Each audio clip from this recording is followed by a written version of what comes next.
가로세로 연구소.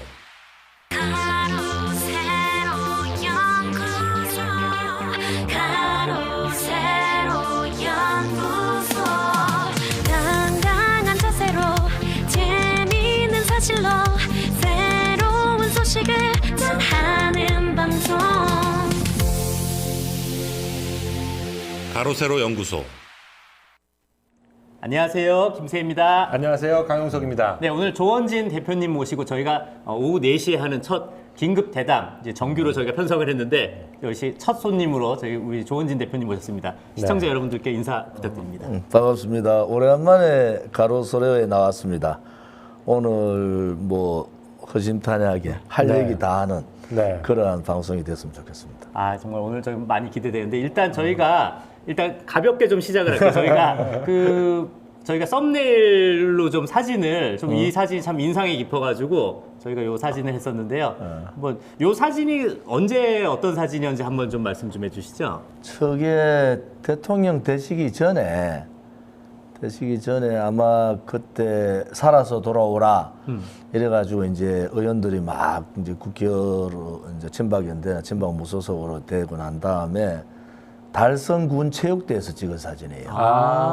달성군 체육대에서 사진을 찍는데 대통령께서 이렇게 손가락을 들고 이렇게 위를 얘기하시는 게 어디에 아무튼 이 우리나라는 초등학교 때부터 체육대회를 하면은 그 망국기를 걸어 놓는다. 네네네. 저 망국기를 우리 선배들이 대한민국이 이렇게 세계로 나갈 걸 예상해서 몇십 년 전부터 망국기를 건 거 아니냐 그렇게 말씀하시는 요 손가락으로 그러니까 망국기를 지금 가리키고 계시는 거죠? 망국기를 얘기하시는 거예요. 그 어떻게 참 저 사진이 어떻게 보면 딱 인연이 돼서 참 우리 조원진 대표님이 또 박근혜 대통령님을 위해서 또 이렇게 또 열심히 싸우시는. 저 때만 하더라도 네. 박 대통령님도 그렇고 우리 대표님도 그렇고 두 분 다 젊으세요. 저게 지금 아니, 2011년 그러니까 지금 그런가요? 한 아니요. 2007년? 2009년 10년 9년 12년 친박연대에서 막 막 돌아오셨을 때니까. 그때니까 한 10년 전이잖아요. 근데 참 저 때보다 어떻게 보면 이번 이제 내년에 있을 총선이 더 드라마틱한 선거가 되지 않을까 생각됩니다. 왜냐하면 이제 저 친박연대 때만 해도 이제 이방호 누구죠? 이재호 이때 거의 라인이 주도해서 공천학살. 네. 그래서 그 박 대통령께서 나도 속고 국민도 속았다. 네. 그럼 살아서 돌아와라. 네. 그랬는데 그때 정말 어마어마한 결과 아니었습니까? 그 친박 연대 소속으로 14분? 14사람. 네. 그리고 친박 무소속. 어때 13사람. 네. 27명. 와, 27명. 근데 그때보다 사실 내년 총선이 더 드라마틱한 게 그때는 이제 어떻게 보면 그 당내에서의 공천 학살이었지만 이번에는 현직 대통령께서 탄핵을 당한 뭐 우리나라 70년 역사에서 헌정이 중단됐고 51.6% 받은 대통령께서 이제 중간에 탄핵당하셨는데 그 내용이나 절차가 다 위법이에요. 그다음에 그 당시에 뭐 한 80가지 정도 우리가 정리를 해보니 80가지 정도의 이 거짓들이 이 언론 방송을 도배를 했고 마녀 사냥을 한 거죠. 근데 결국 지금 와서 보면은 제가 국감에서 얘기하잖아요. 이 중에서 하나라도 맞는 게 있으면 얘기해봐라. 말 못하지 않습니까? 또 2년 반 재판 과정에서 보면은 뭐 뇌물은 고소하고 뭐 그때 뭐 제3자 뇌물 묵시적 청탁 등등 있었는데 다 거짓말이잖아요. 이제 국민들이 그것을 이제 알기 시작한 거예요. 어느 이제 저 언론사 여론조사 보니까 보수 국민의 75%가 탄핵에 문제가 있다. 이제는 그 진실을 밝혀야 되고 그렇기 위해서는 박근혜 대통령을 빨리 석방해야 된다. 이런 분들이 많기 때문에 이제는 국민들께서 진실을 요구하실 것 같아요. 뭐 지금 제가 오늘까지 이제 3가지 중요한 법안을 올린 게 우리 우파 국민들이 대단히 걱정하는 부분. 첫째는 JTBC의 태블릿 PC 특검 법안을 올렸어요. 사실 자유한국당 국회의원들 한 35명 부탁했는데 안 해줘서 11분인가 2분 해서 올렸고요. 두 번째는 우리가 이 사전선거의 문제가 심각하고 그다음에 이 사전선거에 따르는 개표 문제, 네. 전제 개표기 문제 등등등 의혹관들이 되게 많잖아요. 이것을 사전선거 금지, 그다음에 그 투표소 개표, 네.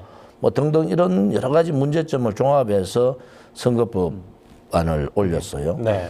그다음에 오늘 이제 행정안전위에 올라간 법안은 이 2017년 3월 10일 날 아무튼 5분이 돌아가시고 수백 명이 다쳤단 말이에요. 네. 그럼 이 문제를 그냥 듣고 가기에는 지난 8월 30일 날 고등법원 재판에서도 경찰이 과실이 있다 이렇게 됐기 때문에 이거에 대한 진실 규명하고 피해자에 대한 보상을 위한 법안을 이제 다시 올렸기 때문에 이 세 가지 법안이 대단히 앞으로 전개되는 데 있어서 중요한 탄핵의 진실도 밝혀지고 2017년 3월 10일에 그때 희생되신 분들의 억울함도 풀고 또 이 사전 선거에 따르는 여러 가지 선거의 부작용 또 많은 국민들의 의혹을 가지면은 그것이 옳든 안 옳든 선관위나 정부에서는 해명을 해야 되는데 네. 자꾸 해명은 하지 않고 도망만 다니잖아요. 그것은 잘못됐다. 그래서 법안을 정식적으로 올린 거예요. 올려서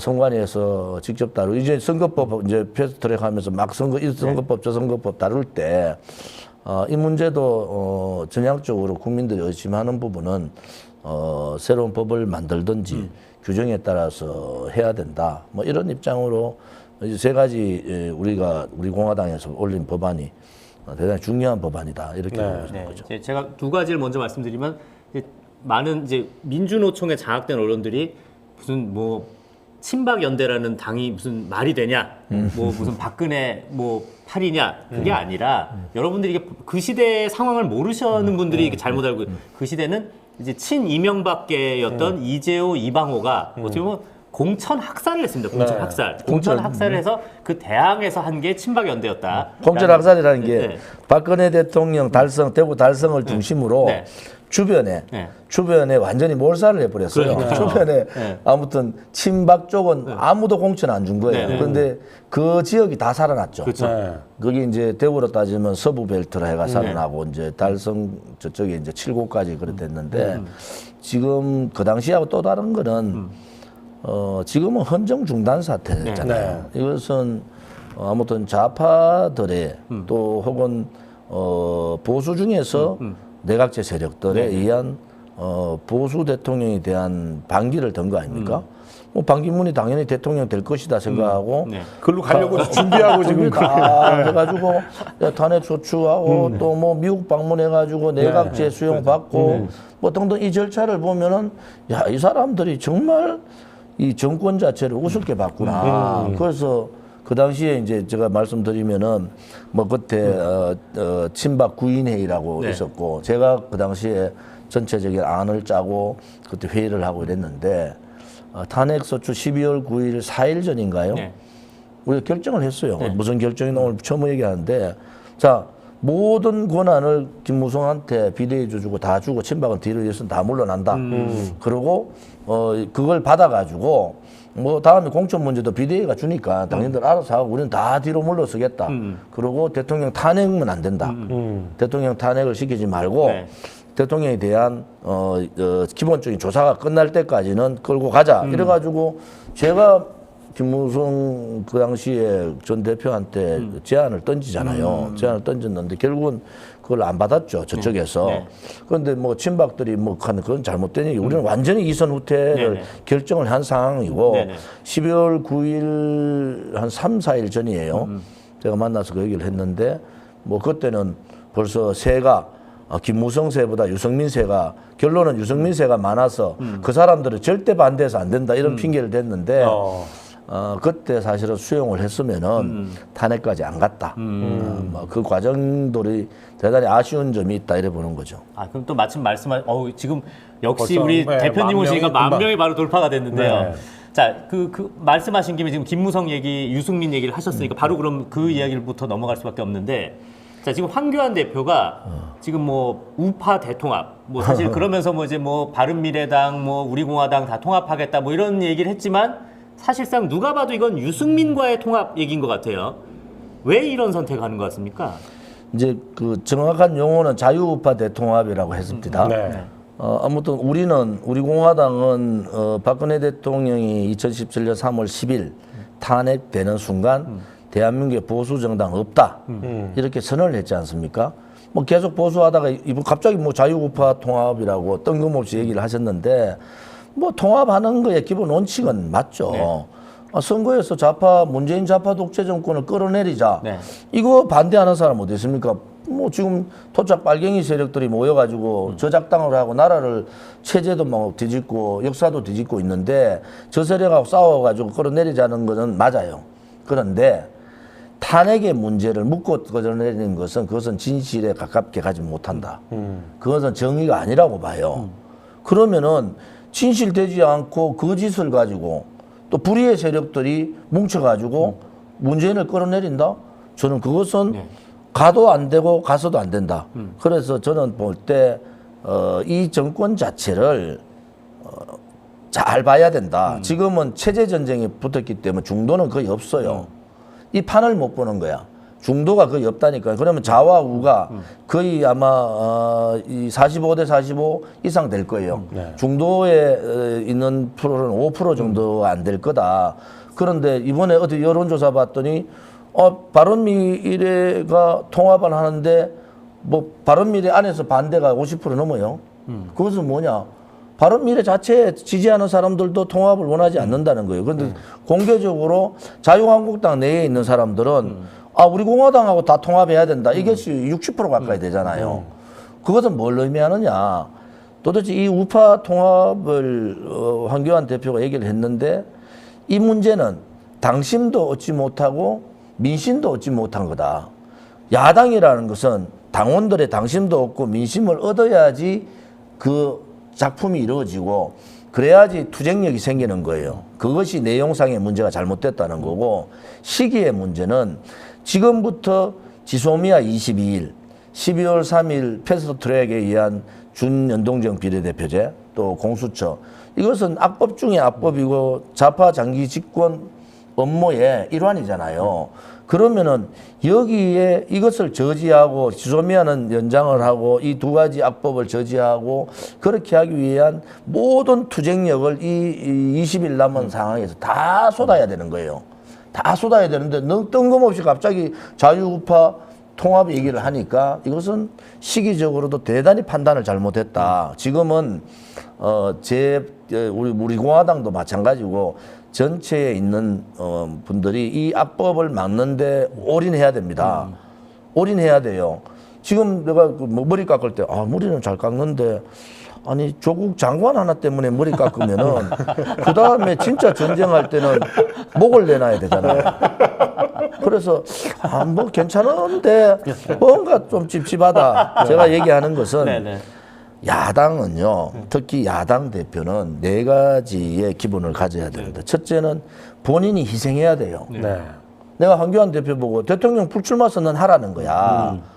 아직까지 대통령 가려고 하면 길이 한창 멀었는데 거기에 자꾸 얽매이가지고 왜 그런 이유를 가지고 자기가 자꾸 작아지느냐고 희생을 하는 게 야당 지도자가 그 희생을 하고 그 희생을 통해서 국민을 감동시켜야 돼요.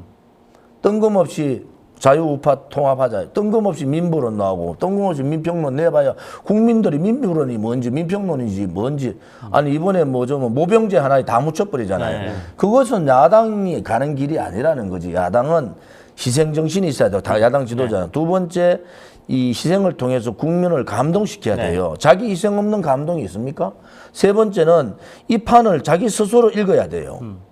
옆에서 앞말이 과외 가리킨다고 되는 판이 아니라니까 자기 스스로 이 판 어떻게 판을 전개해야 되고 문재인 좌파 독재 정권하고 어떻게 싸워야 되고 이 패스트 트랙은 어떻게 지난번 나경원 대표 같이 당내에서 어설프게 싸우니까 깨져쁘잖아요. 60명 가까이가 지금 좀 재판받아야 될 상황이 오니까 이 자기 지금의 전체 판을 스스로가 판단하고 조언은 그 자기의 바탕 안에 조언을 받아서 흡수를 하면 되는 거고 네 번째는 장기적인 이 비전을 제시해야 되잖아요.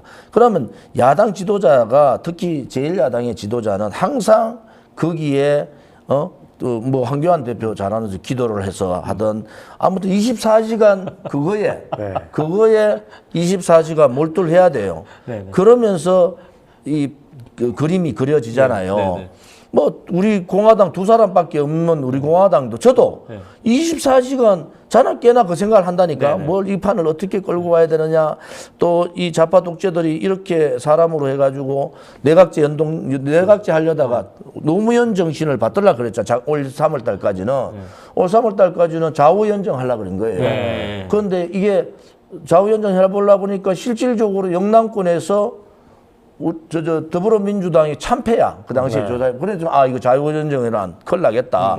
이래가 돌아선 게 좌파연정이에요. 자, 그러면 좌파연정까지 지금 가고 있는데 우리는 느닷없이 지금은 얘기하자면 모든 우파 유튜브가 방송에도 안 해주니까 모든 유튜버가 이 지소미아 연기하고 공수처 저지하고 그다음에 연동형 비례대표제 저지하는데 전력을 다해서 싸워도 지금 이제 광장 정치로 돌았잖아요, 우리가. 우리 공화당이 사실은 촛불 광장에서 태극기 광장을 바꿔놨잖아요. 그럼 이 태극기 광장의 힘을 받아가지고 지금보다 한 10배가 더 모여가지고 12월 3일에 공수처벌 저지해야 되는데. 그렇죠. 느닷없이 이랬던 지금 이슈가 확 묻혀버린 거예요. 그러니까요. 이슈가 묻혀가지고 어제 뭐 배아가 청와대 갔다가 청와대 가가 둘이 싸운 것만 잔뜩 부각되니까. 손학규랑 싸웠다. 이게요. 왜 남의 집 가서 둘이 싸워? 제일 야당의 지도자가 아니 지금 코너에 몰려가지고 다 죽어가는 정당의 대표하고 뭐 부딪혀가 싸워서 되겠습니까? 아니 왜 청와대 갔으면 문재인하고 싸워야지 청와대 가서 왜 손학규하고 싸우고 있어요? 아니 그리고 저는 그것도 참 이게 낯뜨거운 게 조금 이게 선수 있는 사람 있는 분들은 꼭 하는 얘기가 정치 그렇게 하는 거 아니야? 아니 그러니까 완전히 무슨 완전 무시하는 거 아니에요? 애 다루듯이 무시한 거지. 아니, 그러니까 아니 당신 정치 처음 해왔잖아. 모르는 거 아니야. 당신이 어떻게 알아? 이런 식으로 완전 무시당해요. 그러면 황 대표가 아니 그래서 뭐 손 대표는 유승민하고 그래 싸웁니까? 그 한마디로 끝내야 되는 거야. 그걸 화낼 문제가 아니라 그렇게 했어야 돼. 그렇게라니요. 그렇게가 뭡니까? 이렇게 하면 그건 진짜 말꼬리 잡고 싸우는 거지. 그러니까 왜 청와대 가서 왜 손학규랑 싸우냐고요. 청와대 가서 문재인하고 싸워야지. 야 근데 지금 13,300분이 보시고 이렇게 근래에 이렇게 많은 슈퍼챗이 정말 우리 조원진 대표님 인기가 글이 쫙 그냥 계속 올라오니까 조원진 대표님 인기가 사실 저희가 오늘 제 인기보다는 가로세로 인기가 좋은 거고 저희가 질문하고 싶은 내용이 오늘 엄청 많은데요. 자, 편하게 하시죠. 상식적으로 아까 그 얘기를 좀 드릴게요. 아니 상식적으로 유승민이와 그의 일당 그래봐야 뭐 한 7, 8명 될 텐데 아니 그러니까 지금 바른 미래당하고 합치는 게 아니잖아요. 그쵸. 바른 유승민 미래당은 꽤 그래도 의원수가 많아요. 근데 그 중에서 뛰쳐나온 손학규 쪽 빼고 뛰쳐나온 15명이 다 오는 줄 알았더니 그 중에서 또 7명. 안철수계는 또 빠지고. 벌써 빠졌어요, 완전히. 완전히 보니까 안철수가 밖에서 그 리모컨으로 조정을 했는지 쭉 빠져나왔어. 뭐 광주의 딸 권은희 이런 애가 뭐 자유한국당 오겠습니까? 안 오지. 당연히 유승민계만 오는 거지. 8명인데 8명이라고 해봐야 뭐 이혜훈, 지상욱, 뭐 오신환, 그리고 또 유희동, 유희동, 뭐 정병국. 그러니까 그런 사람들 와서 지금은 그 양반들 수도권에서 단독 공천 받아봐야 아무튼 가만히 놔둬도 다 들어온 사람들이에요. 제가 아는 바로는 수도권에 그래도 자유한국당 들어가지 않으면 다 전멸이다 이런 생각을 갖고 있는데 지금 이래 보면은 탄핵 전국대하고 거의 비슷하게 가는구나 이 사람들이.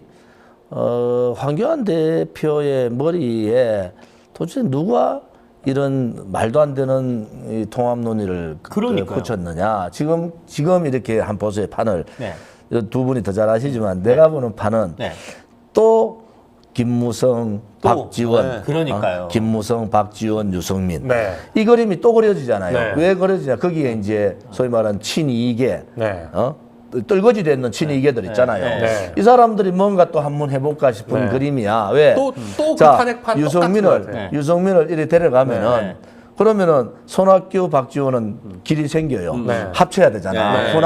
호남 신당을 해야 되는데 여기도 숫자 모자라고 저기도 숫자 모자라니까 이게 유승민만 빼고 나면은 이 판이 합쳐지죠. 돼요. 그러니까. 그 이쪽은 이쪽대로 정계 개편하고 또 이쪽은 유승민은 가만 놔둬도 들어오고 유승민 혼자 남아야 될 날만 수밖에 없는 상황인데 괜히 그렇게 돼버렸잖아요. 네. 그 앞에 또 누가 있느냐? 이게 또 김무성하고 박지원의 그림이 또 보여요. 뒤에 그림자가. 네. 그래서 우리가 볼 때는 이것이 제2의 탄핵 구도구나. 제2의 탄핵 구도는 뭡니까?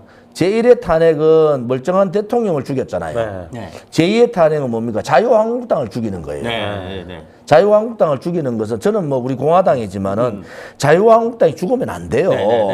자, 우리 공화당하고 어떻게든 우파 국민들 탄핵에 문제가 있다고 생각하고 이 우리 국가의 정체성인 자유민주주의 시장 경제를 지켜야 된다고 생각하는 사람, 이 사람들이 모여가지고 뭔가 뭐 통합을 하든 뭐 안 하든 간에 아무튼 문재인 좌파 독재 정권하고 싸워야 되잖아요. 네.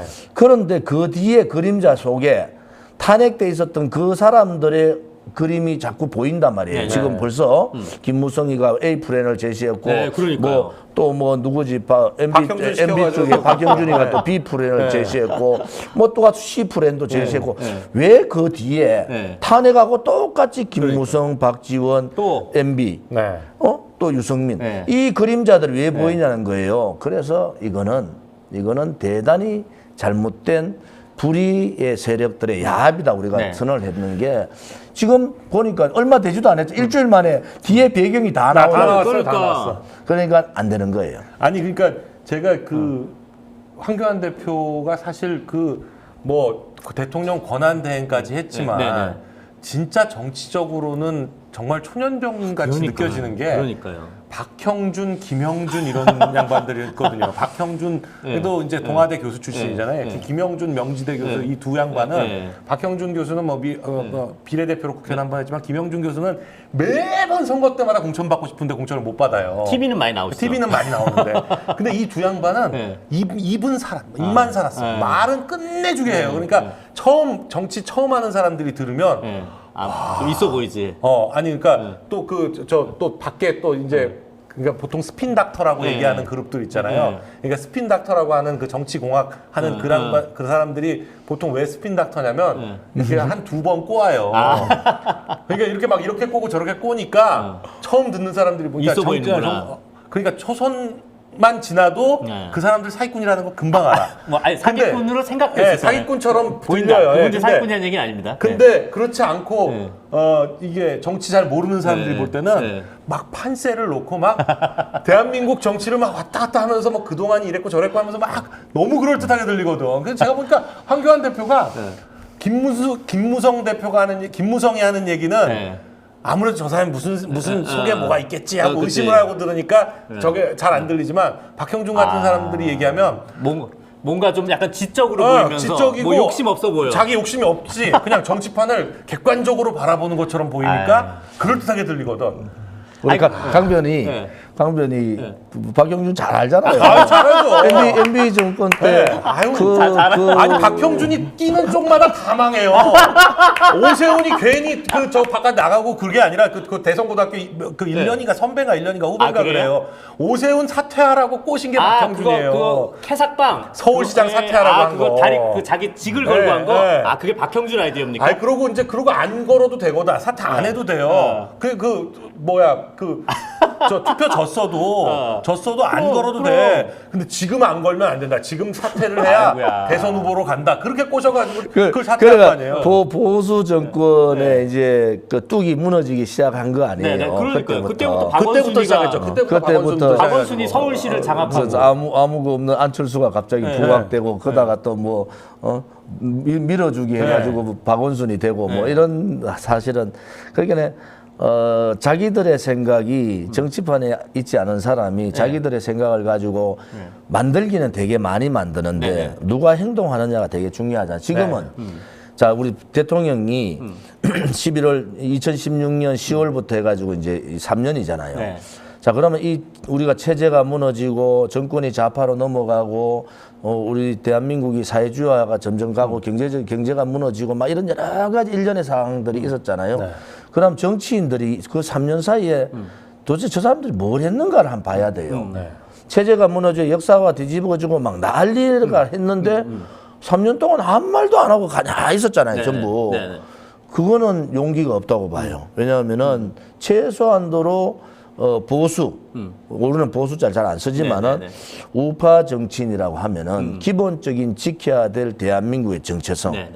정체성에 대한 도전, 대한민국 역사에 대한 도전, 이거가 나오면은 싸워야 돼요. 네. 그런데 뭐 자유한국당 국회의원 중 뭐 110명이 됐던 우리 저쪽에 뭐 바른미래에 있던 그 탈당했던 사람이든 그 2년 반 3년 사이에 나라가 체제가 완전히 뒤집어져 가지고 지금 모든 국민이 이제는 안보 걱정을 해야 되고 네. 주한미군 철수 걱정을 해야 되고 이제는 뭐 집에 있으면 큰일 나겠다는 네. 생각을 해서 몇백만이 이제 길로 나오는 판인데 지금까지 한마디도 안 했잖아요. 저는 그분들이 무슨 말을 했는지 기억이 없어요. 네. 뭐 솔직히 우리 공화당 얘기를 하면 우리 공화당은 지금 매주 그렇죠. 문재인 정권하고 싸웠고 그렇죠. 네. 민노총하고 싸우고 네. 네. 또 정교조하고 싸우고 네. 또 잘못된 한미 동맹 네. 이 파기에 대한 문제를 제기하고 네. 미국도 가서 싸우고 미국 가서도 전달도 하고 네. 우리가 할 수 있는 최대한은 했어요. 그런데 2년 반 사이에 사실은 그런 사람들이 과연 다음에 21대 더 가면은 문재인 정권하고 싸울 수 있느냐? 저는 다르다고 봐요. 이번 선거는 이겨도 155, 저도 145예요. 이 왔다 갔다 한 네. 20석을 가지고 왔다 갔다 하는데 자, 그러면은 우리가 이해창 총재 있을 때 김대중 대통령 선거 끝나고 36명 빼갔습니다. 네.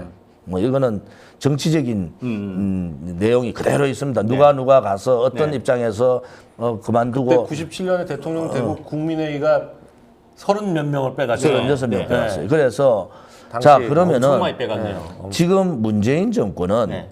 노무현 정권하고 김대중 정권하고 달라요. 네. 노무현 정권이나 김대중 정권은 자기들이 정권을 내놔도 죽는다 생각 안 했습니다. 네.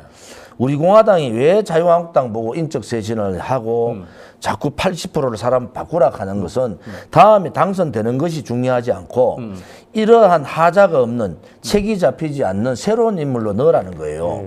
그렇지 않으면 다 책 잡히면 저는 솔직히 말씀드리면 공포감까지 있다고요. 자, 문재인 정권은 적폐청산한다고 막 조졌잖아요. 그다음에 지금 헌법 위반하는 사항들도 여러 가지 사항으로 여적죄까지 고발되고 이런 문제들을 국회를 내준다? 저는 그렇지 않다고 봐요. 그러면은 어떠한 압박과 어떠한 공포를 넣더라도 견딜 수 있는 사람으로 넣어라. 견딜 수 있는 사람으로. 이 19대 국회 때 한명숙 당시 대표하고 이정희 통진당 대표하고가 100년 정당 만든다고 잡았죠. 그러고 한 60명, 제가 60명 정도로 국회로 이제 추천해서 넣었는데 그 중에 한 35명이 됐어요. 이 사람들이 MB 정부 마지막 박근혜 대통령 때 국회 상임위를 다 장악했습니다. 꼼짝 못하게 만들. 식물 정부 만들다시피 했어요. 네. 자, 그러면 그 사람들이 왜 그렇게 했느냐? 투쟁력 있는 사람을 집어넣은 거예요. 지금같이 2년 반, 3년 동안 탄핵 정국에 관여했던, 탄핵을 찬성했던, 반대했던, 박근혜 정부 때 장관했고 아무것도 입도 안 띄고 있는 사람들이 그래, 지금 국회의원 한 번 더 한다고 그 사람들이 좌파 독재 정권과 싸울 수 있다. 저는 그렇게 않다고 봐요. 그래서 근본적으로 지금까지 바깥에서 싸웠는 수많은 투사들이 있습니다. 이제는 3년을 지나 보니까 내공들이 갖춘 깨끗하고 용기 있는 젊은 사람들이 있어요. 이 사람들을 대거 국회로 가자. 네. 국회로 이 사람들이 가서 정말 문재인 정권하고 사생결단할 수 있는 싸움을 해야 된다. 그것이 제가 자유한국당에 바라는 개혁이에요. 자, 인적 쇄신도 안 하고 이 3년 동안 변화도 안 하고 개혁도 안 하고 혁신도 안 했어. 자유한국당을 지지해 주는데 그냥 덩치만 보고 지지해 주는 거예요. 지금 많은 우파 국민들이 이래. 아, 그래도 자유한국당이 크니까 거기하고 붙어서 해야 돼. 저는 더 걱정이 제가 정치 32년 하는 겁니다. 29살 됐으니까. 저는 걱정이 그런 사람을 다시 집어넣으면 뭐합니까? 그때부터 입 딱 닫고 지었고 내려가고 헤매나 다니고 아이고 마 문재인 정권하고 싸우는 건 당신들이 싸우세요. 그래 되면 나라는 진짜 망합니다. 그리고 국민들은요. 더 한 번 더 또 울게 돼요. 그러면은 이 판을 바꾸기 위해서는 저는 솔직히 말씀드려 자유한국당 국회의원들 한 번 더 하러 나오지 않는 게 맞다. 80% 바꿔야 된다는 얘기가 그런 용기 없으면 다 감옥 갈 준비해야 돼요. 네. 지금 문재인 좌파 독재 정권을 그냥 일반 좌파 정권으로 보면 큰일 난다. 한 번도 경험하지 못한 그런 정권을 우리가 맞이했기 때문에 우리도 이 정권에 맞는 투쟁할 수 있는 그래서 저는 뭐 박근혜 대통령 뜻을 받든다는 얘기도 대통령 뜻도 마찬가지 3, 4, 50대로 다 세워라. 우리 같은 사람 제가 원래 한갑이잖아요. 우리 같은 사람은 이제 뒤에서 교육자 지도하는 상황이 되는 거지. 나머지 사람들 이번 21대 국회는 인적 쇄신을 통해서 새로운 인물들을 대거 우파의 새로운 인물들을 대거 국회에 보내자. 그 사람들이 주축이 돼가지고 다음 대선도 준비하고 그 다음 지방선거도 준비하고 이렇게 가야 된다는 거예요. 맞습니다. 제가 또 여기서 잠깐 말씀드리면 많은 분들이 이제 저희를 비판하는 것 중에 아니 그래도 일단 좀 하나로 뭉쳐서 일단 승리라고 봐야 되지 않냐 어떻게 뭐 그런 얘기 하는데 너네가 무슨 뭐 우파 간별사냐 그러는데 제가 볼 때 그렇게 일단 뭐 특정 정당이 이기고 본다? 저는 이렇게 생각하는 게 그런 식으로 하면 진영이라는 사람도 있었고 김무겸이라는 사람도 있었습니다. 당 옮기면 끝이에요. 당 옮기면 끝입니다. 지금 진영이라는 사람과 김부겸이라는 사람 어느 당에 있는지 여러분들이 잘 판단해 보시길 바랍니다. 네? 우파는 우파로서의 가치를 지킨 사람이 중요하지 어느 정당에 속했냐가 중요한 건 당 옮기는 건 순간입니다. 당 옮기는 건. 저는 다시 말씀드려 조원진이 욕심이 없어요. 네. 욕심이 있으면은 조금이라도 그런 마음이 있었으면 탈당 안 했을 겁니다. 욕심이 없는 이유는 이 판은 새로운 인적 쇄신을 통해서 정말 새로운 3, 4, 50대, 20대도 좋아요. 3, 4, 50대 중심으로 판을 바꿔줘야 된다. 그래야지 우파 정당에 희망이 있어요. 지금 만약에 50% 뭐 평균 한 40% 바꾸잖아요. 지금도 40% 50% 바꾸는 인적 쇄신 안 된다. 그런데 유승민하고 얘기하는 거 보니까 이거는 인적 쇄신 20%도 못하게 생겼어요. 그렇죠. 그 사람들 다 일단 줘야 되는 거 아니에요. 지금 김무성 대표가 뭐 한간에 뭐 탈당했던 사람들 다 공천 얘기를 뭐 했다 이런 얘기가 있는데 그러면은 김무성계 챙겨야 되고 유승민계 챙겨야 되고 또 유승민계 따라했던 원외위원장 또 챙겨야 되고 나눠먹기 해야 되잖아요. 인적쇄신 물 건너 가는 거예요. 그래 되면은 다음에 누가 돼도 문재인 좌파 독재 정권하고 못 싸웁니다. 제가 분명히 얘기하면 다음에는요 국회의원 되고 싶은 사람은 감옥 갈 각오를 하고 국회의원이 돼야 된다. 그렇지 않으면요 이들이 적폐청산하는 거 봤잖아요. 다 건드립니다. 그러면은 다음에 국회의원 되면 뭐 합니까? 감옥 가지 않으려면은 자기들이 다 물러서고 좀 깨끗한 사람으로 내가 뭐 예를 들어 지금 뭐 바깥에 투쟁하는 사람들 내가 보는 거 다 깨끗해요. 그 사람들이 좀 판단을 잘못하는 것 같아요. 이 판을 보는 게. 저는 그래 봐요. 지금은 아무튼 기존 정치인들은 뭐 탄핵 찬성이든 탄핵 반대든 기존 정치인들의 책임이 있어요. 저는 뭐 분명히 말씀드려요. 박근혜 대통령을 지켜주지 못한 책임이 있는 거예요. 그래서 저는 탈당해가지고 길거리에서 이렇게 싸우고 있는 고난의 길을 가고 있는데 그 또한 저도 뭐 아직까지 멀었다고 봐요. 제가 하는 고난의 길도. 그런데 이 판은 그렇게 봐야 된다. 국민들께서도 이게 정치적인 현실입니다. 김대중 대통령이 그렇게 했어요. 그럼 이게 정치 현실인데 그걸 어떻게 그냥 없던 일 같이 갑니까? 저는 오히려 국민들이 더 인적 쇄신을 요구를 해서 누구하고 손잡는 문제가 아니고 완전히 새로운 우파를 만들어 뭐 혹자들은 그래요. 그러면 뭐 초선들만 다 있어도 다 이루어집니다.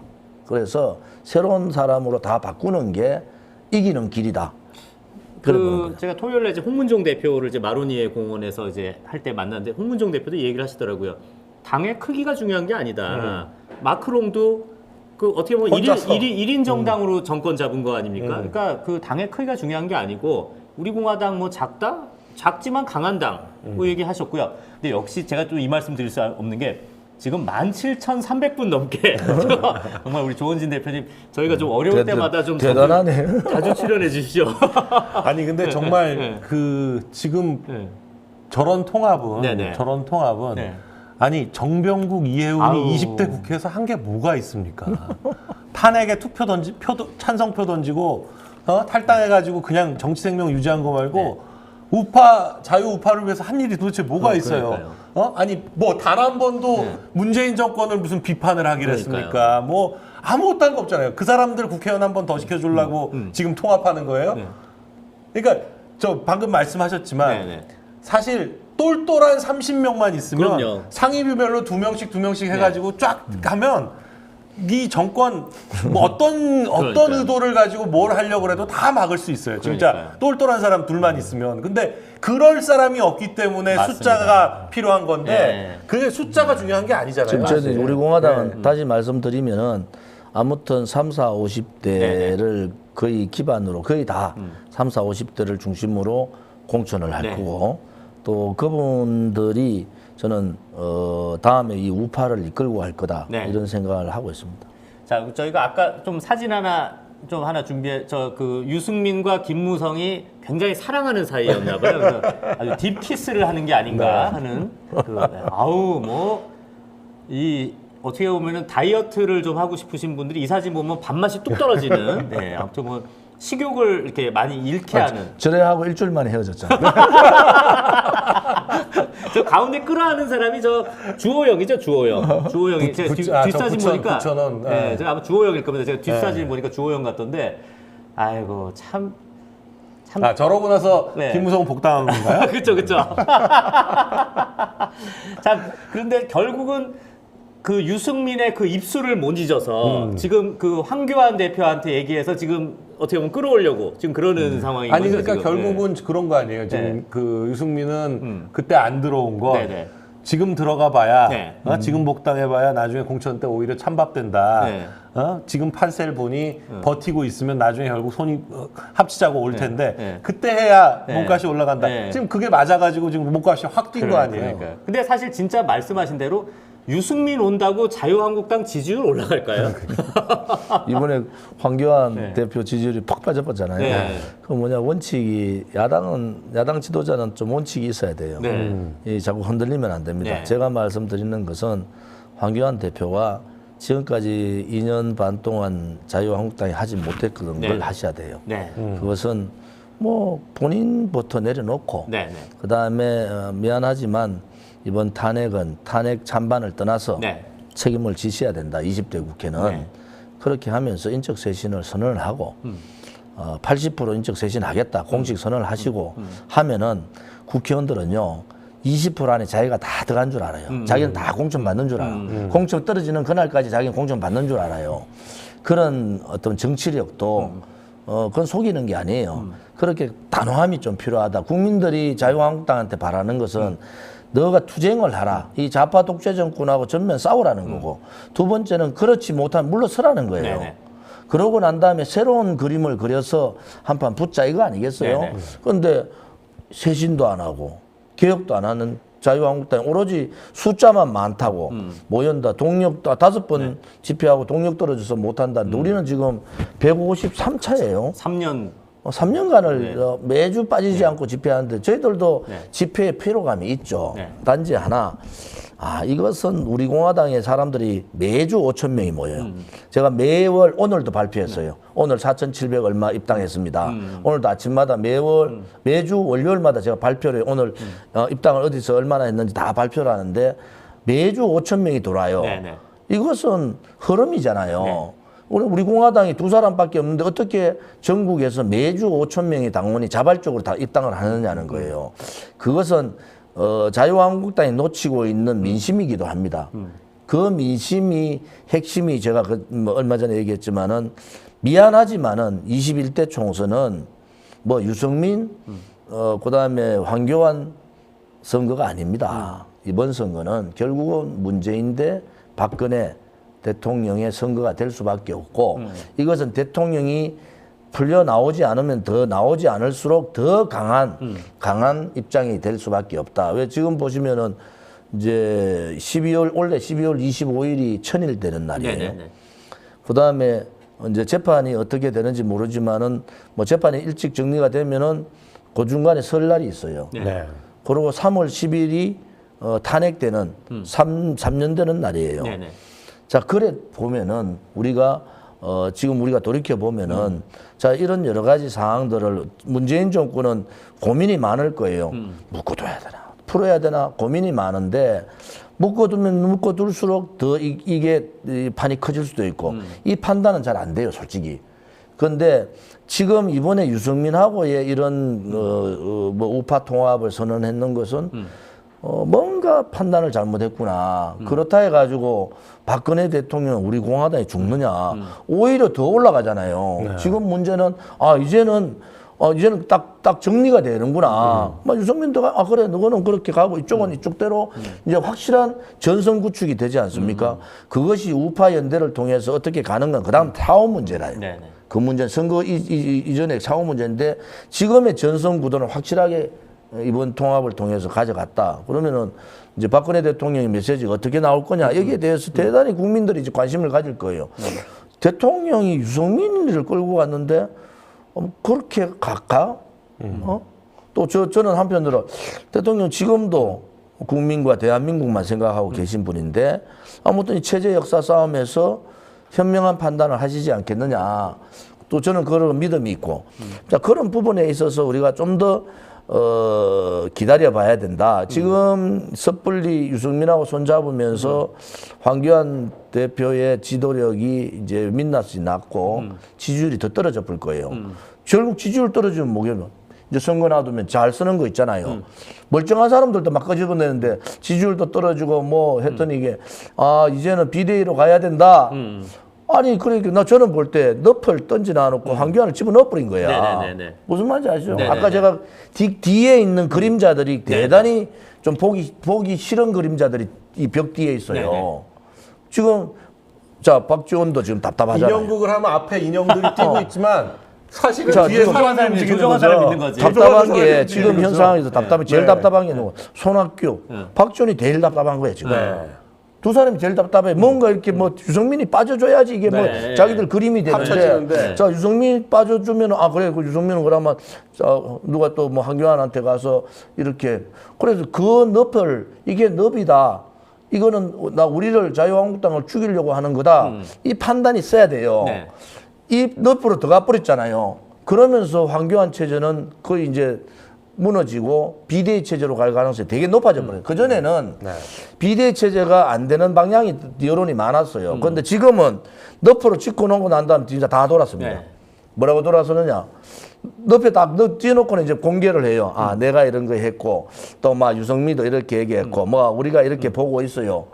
이게 정치 오래 한 사람들은 눈에 보이잖아요. 이 황교안이 짐을 지고 석유통을 들고 기름통을 들고 불에 들어갔구나. 왜? 그 사람들이 황이 유를 들고 갔을 때에 가장 유리한 사람들이 누구냐를 봐야 돼요. 이게 정치잖아요. 뒤에 있는 공간을 봐야 되는데 앞에 걸 보고 난 다음에 자기 죽을 줄 모르고 유승민하고 들어갔다? 유승민은 가만히 놔둬도 거기 있는 사람들이 다 수도권 출마해야 되는데 못 견뎌. 유승민 자체가 못 견뎌요. 그 사람들한테. 그런데 거기에 손잡는 순간에 황의 노선이 뭐가 됩니까? 오른쪽도 잘려버리고 왼쪽도 잘리고 이제 몸통만 남아 있으니까 이제는 비대위로 가야 되지 않느냐. 황교안의 지지율이 이렇게 떨어지고 황교안이 이렇게 약해졌으니까 이제 비대위 체제로 가야지 총선을 이길 수 있다. 좀 있어 보세요. 이달 말 되면 대반 그 얘기 나온다고. 네네네. 대번에 황교안 체제가 안 되겠다. 이제 비대위로 넘어가자. 이렇게 나온다고요. 그러면은 그 결과를 짰던 사람들이 무엇을 생각하고 있었다느냐를 이제 우리가 알아야 되는 거예요. 저 사람들이 뭘 생각하고 왜 유를 데리고 가서 우파 대통합을 시키고 황을 그쪽 늪으로 몰고 갔느냐. 자, 저는 예상을 하잖아요. 네. 그렇게 가는구나. 결국은 너가 또 자유한국당이라는 데를 한 번 더 죽이는구나. 그것은 저는 고도의 모략이나 음모가 있다 이래 보는 거예요. 우리 대통령 탄핵 때도 그렇게 생각 안 했잖아요. 나중에 보니까 저거 스스로가 다 고백하잖아요. 박지원이 김무성이가 20석 들고 왔기 했더니 40명 들고 왔고 나중에 60명. 지금 스스로 다 밝혔잖아요. 지금 이 문제도 마찬가지예요. 갑자기 느닷없이 뜬금없이 자유우파 대통합을 왜 하자 그럴까? 지금 이슈 때문에 싸워도 정신없는데. 그러니까요. 지금 이 문제는요. 제가 예상하지만은 좀 기다려보세요. 이게 그런 방향으로 갈 수밖에 없는 상황이 온다고요. 자, 마침 공교롭게도 오늘 아침에 이제 그 조원진 대표께서 그 이제 헌정회 월간 헌정회 기사가 글이 좀 잘못된 글이 있었다. 그걸 좀 지적을 하신 게 있었습니다. 한번 월간 헌정회 책 사진 있으면 한번 좀 보여주실까요? 표지부터 한번. 네, 이게 이제 이번에 나온 11월호네요. 그 월간 헌정회인데, 요 다음 페이지를 한번 보여주실까요? 네. 근데 이게 보면 여러분들 이게 중요한 게 그 조원진 대표께서 문제를 삼은 게 뭐냐면 서훈, 지금 국정원장 하는 그 서훈하고는 다른 서훈 전 국회의원입니다. 대구에서. 대구죠. 근데 이 서훈이라는 인물이 무슨 글을 썼냐면 김재규가 뭐 영웅으로 대접받아야 된다. 박정희 대통령을 어떻게 보면은 그렇게 한 그 김재규를 영웅시해야 된다. 뭐 이런 내용을 했다는 거죠. 그래서 좀 오늘 조원진 대표께서 되게 이게 뭐 문제를 삼는 글을 하셨는데 문제가 아니고 저거는 네. 역사의식도 없고 네. 대한민국 국민에 대한 네. 도발이죠. 네. 박정희 대통령 각하가 네. 대통령께서 이 대한민국에 얼마나 많은 공을 그럼요. 냈습니까? 네, 그런데 근데, 지금 박정희 대통령 5.16을 쿠데타라고 59년간 좌파들은 싸웠어요. 박근혜 대통령 감옥 간 지 2년 반밖에 안 됐는데 덮고 네. 가자 그래요. 네. 이거는 역사에 대한 네. 인식이 없다. 네.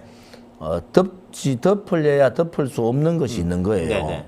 멀쩡한 대통령이 탄핵당해가지고 배신당해서 헌정 중단이 된 사태인데 이것을 그러니까 이제 저렇게 문재인 정권한테 잘 보이려고 하는 사람들이 이제 박정희 대통령의 이제 공과를 다 내끼고 김재규가 민주화 운동하면서도 못 끌어내렸던 네네. 못 끌어내렸던 박정희 대통령을 김재규가 끌어내렸다. 네네. 이거 박선웅과 그걸 이제 의인화 시키고 김재규를 무슨 대단한 의인같이 네. 영웅같이 얘기하는데 솔직히 한마디로 맛이 갔지. 그래. 맛이 간 거지. 자, 이 근데 그 서훈이 그러니까 뭐 일단 서훈이라는 인물부터 한번 포스터 한번 보여주실까요? 이게 통일민주당이면 옛날 김영삼 때였던 거죠. 이게 통일민주당 국회의원으로 아무튼 출마했었던 포스터고요. 또 다음 포스터도 한번 이게 무슨 당인지 모르겠어요. 이게 무슨 민주국민당. 민주국민당이라는 당은 또 국민당 있었죠. 뭐 그런 네. 당이 있었나 봐요. 아무튼 이런 인물인데 여러분 재밌는 거 하나 보여드릴게요. 어제 있었던 김무성 기사입니다. 어제 있었던 김무성 기사 한번 보여주실까요? 어제 바로 이 기사입니다. 황교안, 유승민, 물밑선 통합 플랜 오갔다. 그 시작은 김무성. 여러분 이 기사 꼭 다시 한번 읽어보세요. 이 기사에서 재밌는 부분이 있습니다. 기사 내용 한번 보여주실까요?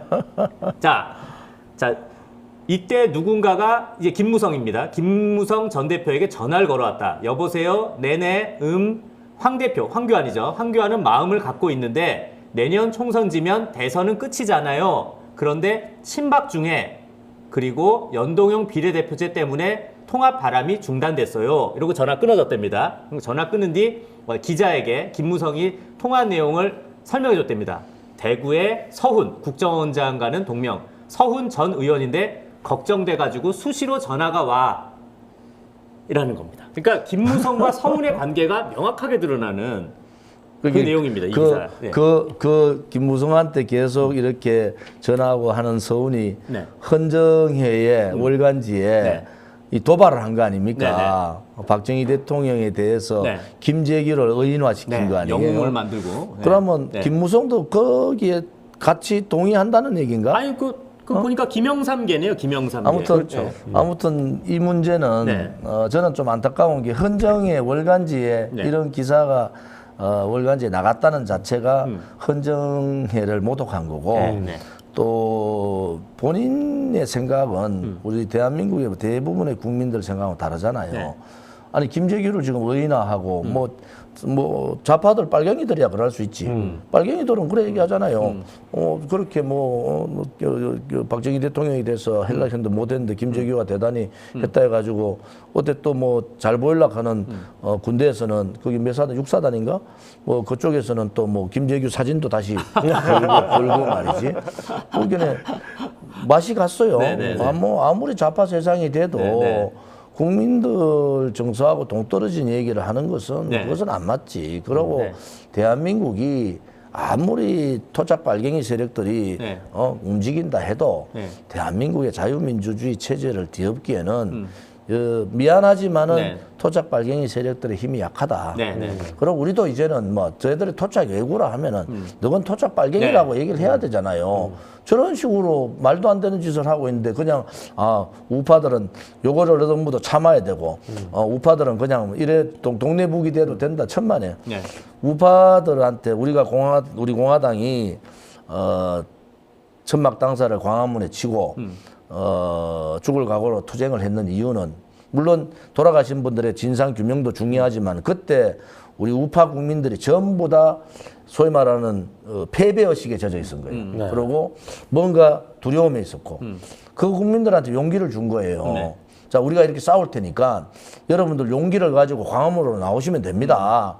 이제 좌파 독재 정권하고는 잘못된 정책은 불복종하시고 또 체제 역사 싸움에서는 퇴진을 위한 투쟁을 하셔야 된다. 이렇게 우리가 싸운 거 아닙니까? 네네. 그것을 이제 우리가 깃발을 들고 했던 그런 부분들이 지금까지 왔던 길이고 또 그 길에 변화도 없잖아요. 지금 우리는 똑같은 길을 가고 있다. 그래서 우리 공화당이 힘들지만은 버텨왔던 길들이 우리가 앞으로 이 좌파하고 전면전 뭐 특히 토착 발갱이들하고의 전면전을 해야 되잖아요. 네네. 이제는 두려워 피할 필요가 없다는 거예요. 네. 광장이 그들의 소유물이 아니라는 거예요. 네네. 이제는 우파 국민들도 광장에 나와서 뜻을 전달할 수 있다. 이것이 대단히 중요한 겁니다. 자, 어제 인터뷰에서 이제 그 대표님께서 이런 얘기를 하셨어요. 내년, 아까도 말씀 살짝 하셨습니다만, 내년 총선은 바로 박근혜 대통령과 문재인의 대결이다. 이건 사실 저희 강용석 소장님이 올해 5월부터 좀 주장을 계속 하셨던 건데, 이게 뭐냐면, 이거를 자꾸 자유한국당은 착각을 해서 황교안과 문재인의 대결로 가려고 그러는데, 그렇게 되면 이거 싸움이 안 되는 겁니다. 사실 황교안 대표는 만약에 꿈이 있다면 황교안 대 이낙연 대결 정도를 한 3년 뒤를 생각하셔야지 내년 총선은 황교안 대 문재인으로 가면 안 되죠. 내년 그러니까 그거는 정말 네. 그 정치권에서 이제 얘기할 때 제가 네. 황교안 대표가 참 뭐랄까 정말 정치 경험이 없긴 없으시다라는 네. 느낌이 드는 게 뭐냐면 네네. 이분이 어떤 얘기를 하냐면 자기가 전당대회를 1월, 2월, 3월 그때 할 때 제일 많이 들은 얘기가 뭐냐? 전국을 돌아다니면서 제일 많이 들은 얘기가 제발 통합해라. 그 얘기를 제일 많이 들었다는 거예요. 그리고 이렇게 본인이 이제 전국 일주한다 그러면서 막 이렇게 많이 돌아다녔잖아요, 혼자서. 네, 막 네. 그러면 또 경로당 이런 데서 네. 맨날 듣는 얘기가 네. 국민들이 통합해라. 제발 싸우지 마라. 네.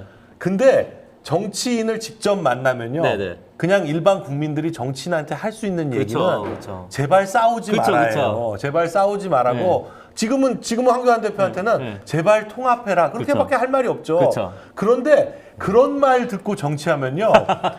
그러면 정말 정치 초년병인 겁니다. 네네. 정말 정치 초년병인 거고 그리고 본인이 이제 대선 후보로 되기 위해서는 이번 총선을 황교안과의 싸움으로 만들어야 된다. 이렇게 이제 주변 사람들은 얘기하겠죠. 근데 이게 총선과 대선의 차이점은 뭐냐면 대선은 미래를 위한 선거지만 총선은 과거를 판단하는 그렇죠. 선거예요.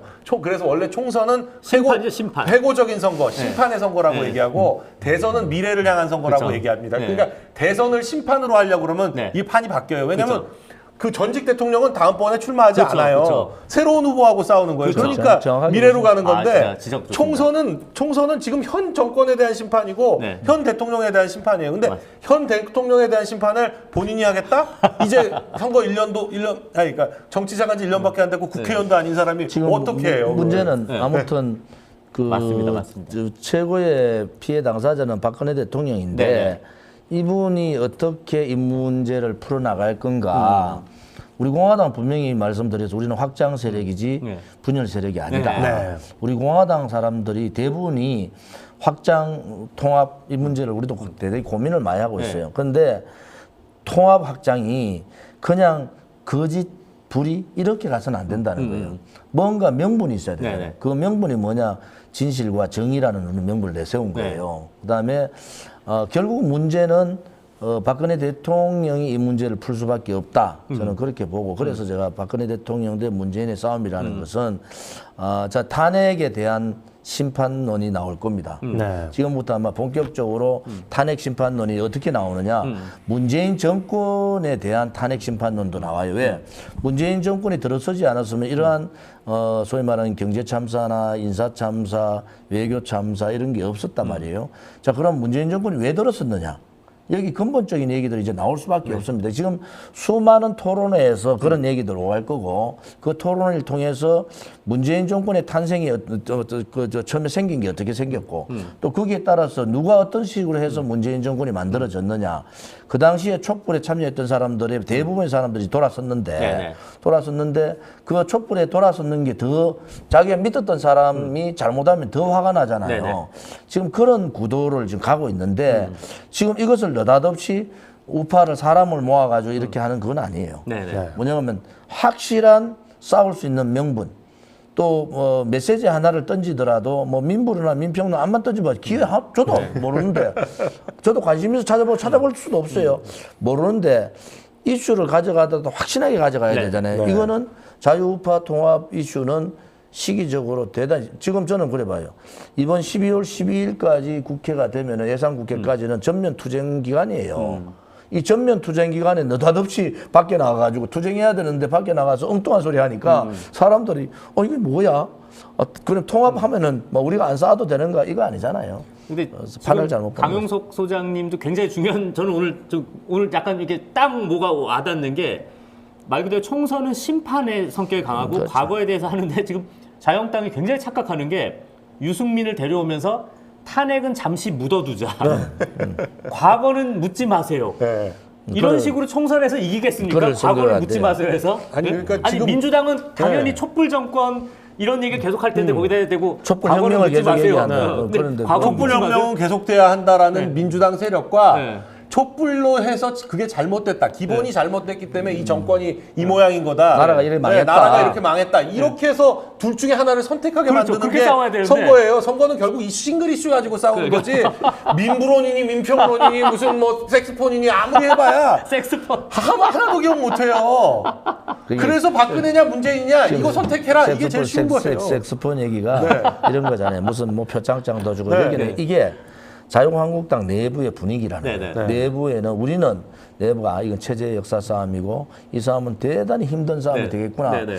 오늘도 그 고민들을 하고 있는 거예요. 네네. 이 투쟁의 방향을 어떻게 끌고 그 고민을 하고 있는데 저쪽은 조금 우리가 조금 싸우다 보니까 우리가 자유한국당의 좀 지지도가 높아가고 그러나 이 판을 보는 자체가 다른 거예요. 우리 공화당이 보는 판은 이건 체제 역사 싸움의 한 중간에 들어와 있다 보는 거고 이 싸움에서 지면은 정말 어려워진다. 네. 그래서 우리가 분열이 아니고 확장 세력이라 하는 것은 네. 국민들을 감동시켜가지고 네. 국민들이 투표장에 나와야 되잖아요. 네. 그것만이 우리가 기대할 수 있는 거예요. 국민들이 투표장에 나올 수 있는 네. 계기가 뭐냐. 유승민이가 떠돈다고 해가 국민들이 나오냐고요. 네. 그렇지 않습니다. 이 선거를 이기려면은 아무튼 탄핵 정국 때문에 탄핵 문제 때문에 나라가 이렇게 망하게 됐다. 그리고 거기에 대한 심판을 어떻게 할 거냐. 그러면 당연히 주동적으로 탄핵에 앞장섰던 사람은 정계를 떠날 수밖에 네. 없어요. 그것이 되지 않고 국민들 보고 다 모여달라 하면은 국민들이 한쪽은 아이고 너 너희끼리 놀아 이런 식으로 가면은 결국은 선거에서는 지는 거예요. 맞습니다. 그래서 뭐 당의 정치공학적으로 당에 몇 사람 불러와서 우리가 이렇게 통합하고 갑니다. 와, 우리 공화당은 우리한테 안 올라 그래요. 그리고 우리 공화당 욕하고 이럴 필요 없어요. 왜냐하면은 스스로 자유한국당이 스스로 인적 쇄신을 발표하고 스스로 쇄신 방안을 내고 그다음에 혁신 방안을 내고 그 날짜를 정해야 돼요. 언제까지 우리는 12월 17일인가요? 그때가 이제 예비후보 등록 기간이면은 그때까지는 인적 쇄신에 대한 기본 방침을 밝히겠다. 이렇게 해야 되는데 그걸 못 하니까 왼쪽에 손잡은 거예요. 그걸 못 하니까 그러니까 악수를 떠버린 거라고. 그래서 저는 저 사람이 늪으로 들어갔는데 그렇다고 자유한국당이 망해서는 또 안 되잖아요. 네네네. 그런데 지금은 망조로 갔어. 왜? 그것을 움직이는 사람들의 이 장막 뒤에 있는 사람들의 그림자를 보니까 김무성도 나오고 네. 유승민도 나오고 박지원도 나오고 이게 제2의 탄핵 구도가 된 거야. 제1의 탄핵은 죄 없는 대통령을 탄핵했는데 제2의 탄핵은 업무가 나왔다. 아, 제1야당을 죽이는구나. 제1야당을 완전히 죽이는구나. 뭐 우리 공화당으로 봐서 나쁘지 않지만은 그것 또한 안 맞잖아요. 네. 우파는 파이를 키워야 되는데 이 파이가 한쪽이 완전 이상한 방향으로 가버리면은 그러한 걱정을 많이 하고 있습니다. 사실 이제 그 총선 이야기를 안 할 수가 없는데 아무래도 박근혜 대통령께서 이제 그냥 저희가 그냥 뭐 아무 그냥 제 개인적인 내피셜 아무래도 연말 혹은 연초에는 내년 초쯤에는 이제 좀 석방의 위치가 좀 자유의 몸이 되시지 않을까라는 생각도 좀 들어요. 그러면은 이제 우리 공화당의 지위도 좀 많이 달라질 것 같고요. 아무래도 그리고 선거적인 그 대대적인 그 정계 개편이 좀 이루어지지 않을까. 그리고 또 그 자유한국당 내에서 또 복잡한 그런 공천, 또 비공천, 탈락된 사람, 또 이런 과정에서 또 기독자유당이라는 당도 있고요. 뭐 여러 가지 복잡한 구조가 있기 때문에 좀 우리 공화당이 좀 박근혜 대통령 그 내년 초 이후에는 좀 뭐 어떻게 좀 활동폭이 좀 달라질 것 같습니다. 박근혜 대통령하고는 많은 교감을 하고 있다. 네.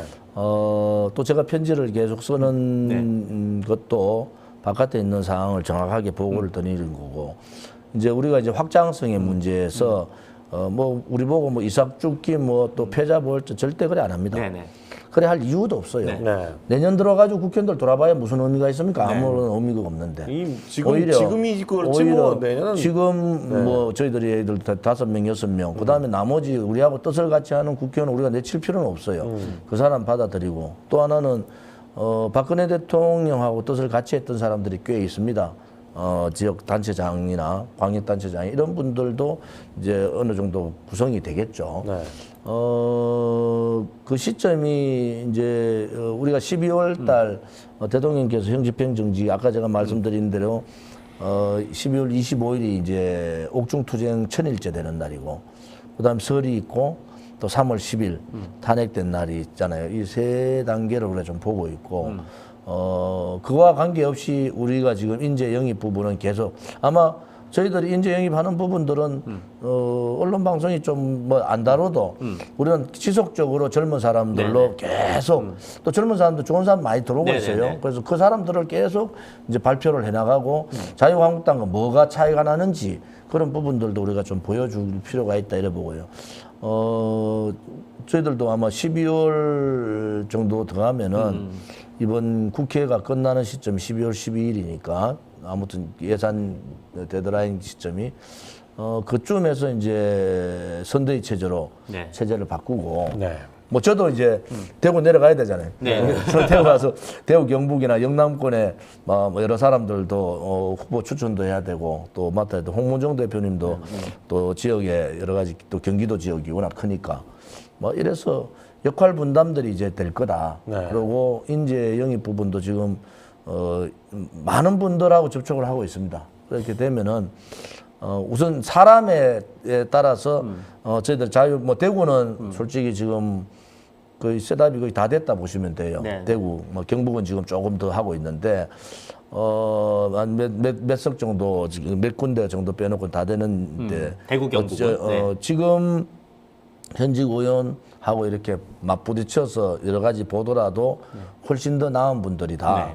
그런 분들을 추천하고 그렇게 하고 있습니다. 그래서 뜻이 있는 분들, 아까 제가 처음에 말씀드렸지만은 바깥에 우리가 한 3년간 탄핵 정국에 싸우다 보니까 정말 올바른 말하고 자기의 소신 있게 얘기하고 이렇게 투쟁하는 뜻 있는 분들이 많이 보이잖아요.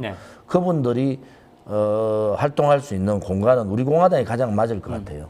또 박근혜 대통령의 소위 말 석방과 또 박근혜 대통령의 복권 뭐 이런 부분이 맞물려 돌아갈 거예요, 그죠? 그래서 저희들은 그런 일정 스케줄에 따라서 여러 가지를 준비를 하고 있다 이렇게 말씀드릴 수 있습니다. 박근혜 대통령의 사면 복권 시점이 사실 그게 언제냐에 따라서 굉장히 정치 일정이 변수가 너무 많은데.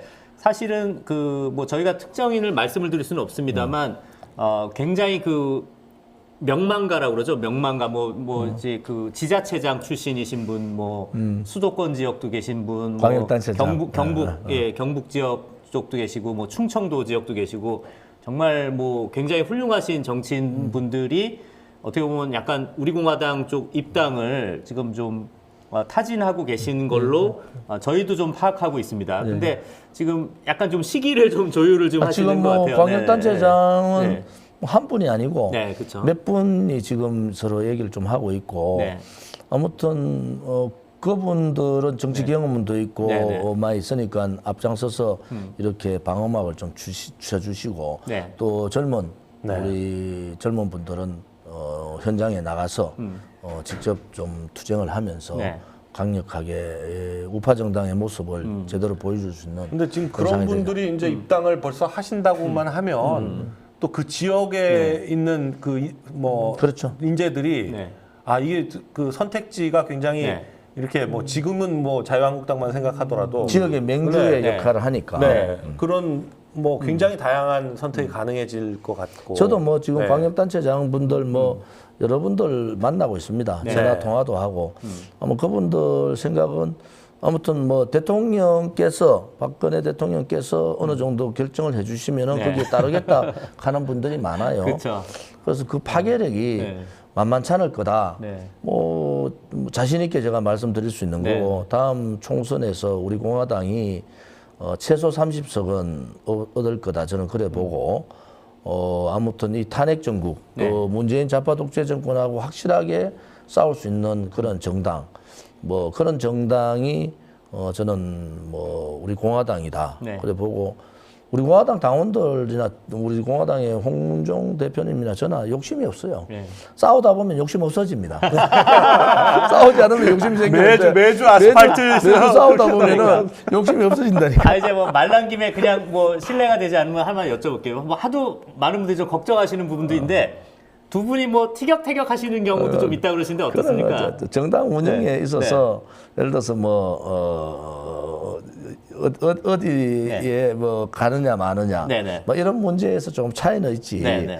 아니 욕심 없는 사람들이 싸워봐야 뭐합니까? 싸워봐야 내가 다음에 내가 뭘 하겠다 이건 그런 욕심이 없는데 왜 네네. 없느냐? 네네. 결국은 이 싸움이 쉬운 싸움이 아니에요. 네. 이 싸움은 저도 검찰 9군데 10군데 경찰 조사해가지고 엄청나게 많이 탄압을 받고 있는데 네네. 그 탄압 받아 보면 알아요. 알잖아요. 탄압 받아 보면은 다른 거 생각이 없어요. 그냥 전 빵 500원 갔다 오고 나니까 아무 생각이 없었어요. 그때는 뭘 생각하느냐? 네. 이 싸움을 네. 빨리 끝내자. 그리고 무조건 대통령을 빨리 모셔야 되겠다. 네. 그 생각밖에 없다니까. 네. 오늘 아까 18,000까지 갔는데 오늘 정말 완전 대성공입니다. 대성공. 대단하네. 네, 네. 완전 대성공한 것 같고. 그리고 오늘 지금 조원진 대표님의 말씀을 듣고 네. 많은 분들이 많은 생각을 하실 것 그렇죠. 같아요. 왜냐하면 조선일보하고 인터뷰를 하셨지만 네네네. 그건 그냥 굉장히 단편적으로 이렇게 얘기가 나왔고 저희 방송에서는 굉장히 정말 우리 공화당이 이런 생각을 가지고 있구나라는 거를 정말 저희도 오늘 많은 걸 좀 우리 새롭게 공화당 게 당원도 많으니까요. 그렇고 사실은 네. 욕심이 없다. 네. 네. 왜냐하면 이 나라가 망하는 걸 보고 나왔잖아요. 네. 이거는 뭔가 잘못됐다는 분노에 의해서 나온 분들이기 때문에 자기 네. 희생을 대단히 많이 해요. 네. 그래서 그런 분들, 정당이 이런 정당도 처음이에요. 네. 우리 그렇죠. 공화당은 네. 당대표가 뭐라 해도 당원들이 맞아요. 당대표가 말을 못한다. 맞아요. 그러면 진짜. 카톡방이 수백 개 카톡방이 자체적으로 20명씩 이렇게 카톡방이 돌죠. 네. 그 다음에 시민단체라고 할 수 있죠. 우리 서명대가. 네. 한 180개 정도는 되는 서명대. 네. 그 다음에 각 시민단체 하다 200개가 넘어요. 네. 여기가 자체적으로 다 운영을 하잖아요. 그러니까요. 여기는 우리가 집회하는데 이제 좌파들도 안 가더라고. 왜냐면 조사해 보니까 아니 우리 공화당은 무슨 돈 받고 나오는 줄 알았더니 전부 없으니까. 다 돈 전부 내고 다 자발적으로 자발적으로. 하니까. 그러니까 우리 공화당을 보면 깃발이 다 다르고 현수막 내용도 다 다르고 입은 옷도 다 달라. 왜 다르냐? 각자가 알아서 그렇죠. 하는 거니까. 그래서 특히 우파 정당이 투쟁하면서 얼마나 마음이 아프면 그 자기 나름대로 우리 공화당 지난번에 누가 조사했더니 70% 이상이 전문대학 졸업한 사람, 90% 이상이 90% 가까이 저희들이 조사해봤더니 한 번도 정당에 가입 안 한 사람들이에요. 박근혜 대통령 뭐 그 전에 대표할 때도 정당에 가입 안 했던 사람들이 이게 나라가 잘못되고 있구나 해가지고 처음으로 정당 가입한 사람이 한 90% 됩니다. 그리고 모든 것이 자발적으로 하고 있다 하는 이런 정말 자랑스러운 당이 하나 만들어진 거예요. 그래서 우리 공화당 당원들 또 우리 공화당을 지지하는 분들한테는 이렇게 정말 이 우파 정당이 이렇게 힘있게 투쟁하는 정당이 생긴 거 아닙니까? 우리 정당에 대해서 조금 관심을 가져보시면은 뭔가 저 사람들이 추구하는 게 뭔가 이런 것이 분명히 나옵니다.